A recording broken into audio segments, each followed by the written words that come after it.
Sir everyone, welcome back to another video. তো আজকে কথা হলো দেবের অভিনীত আপকামিং ছবি প্রজাপতি পার্ট টু। প্রজাপতি পার্ট টু নিয়ে একটা দারুণ লেভেলে একটা আপডেট উঠে এসেছে অলরেডি দেবের।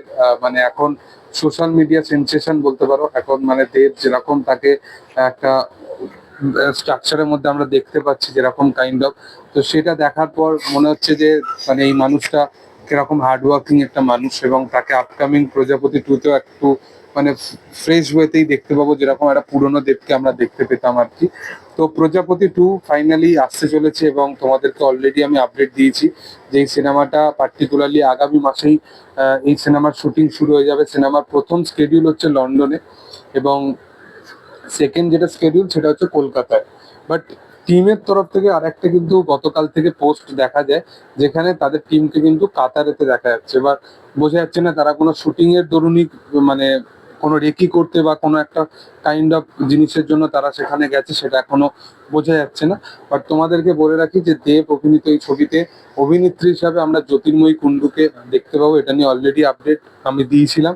এবং মিঠুন চক্রবর্তী তো এই সিনেমায় থাকছেই। দেব মিঠুন চক্রবর্তী জুটিকে এই বছরে ক্রিসমাসের সময় আবার আমরা একসাথে বড় পর্দায় দেখতে পেতে চলেছি।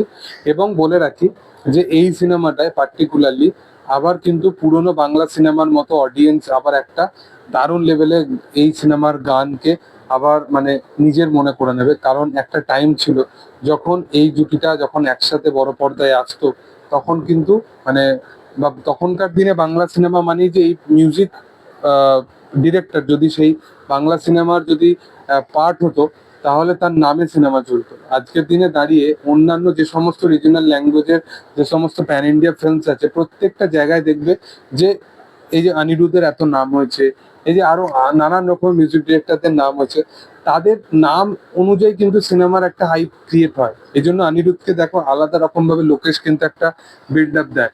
সেরকমই জিৎ গাঙ্গুলি হচ্ছে একটা ব্র্যান্ড বাংলা ইন্ডাস্ট্রির জন্য। বাংলা সিনেমায় বা বাংলা ইন্ডাস্ট্রির যে কোনো সিনেমায় তার যদি মিউজিক এসে যায়, তো সেটার জন্য অডিয়েন্সের যেটা হাইপ থাকে সেটা আলাদাই লেভেলের থাকে। তো জিৎ গাঙ্গুলির মিউজিক আবার কিন্তু থাকতে চলেছে এই সিনেমায়। দেব এবং জিৎকে আমরা বড় পর্দায় না হলেও দেব এবং জিৎকে আমরা স্ক্রিনের পর্দায় এপার ওপারে দেখতে পাবো। খালি জিৎ গাঙ্গুলি এবং জিৎ দা নয়, এটা হচ্ছে ব্যাপার। তো দেব এবং জিৎ গাঙ্গুলিকে অনেক বছর পর আবার একই সাথে একই সিনেমায় তাদেরকে আমরা কাজ করতে দেখতে পাবো, এবং জিৎ গাঙ্গুলির মিউজিক থাকতে চলেছে প্রজাপতি টুতে। আমি প্রচন্ডভাবে এক্সাইটেড আছি এই কাজটা নিয়ে। তোমাদের কি বক্তব্য এবং কতটা তোমরা এক্সাইটেড সেটা তোমরা অবশ্যই কমেন্ট সেকশনে জানাতে পারো। ভিডিও ভালো লাগলে অবশ্যই লাইক করো, শেয়ার করো, সাবস্ক্রাইব করো চ্যানেলটাকে, এবং পাশে থাকা বেল আইকনটা অবশ্যই প্রেস করে দিও। Thank you all.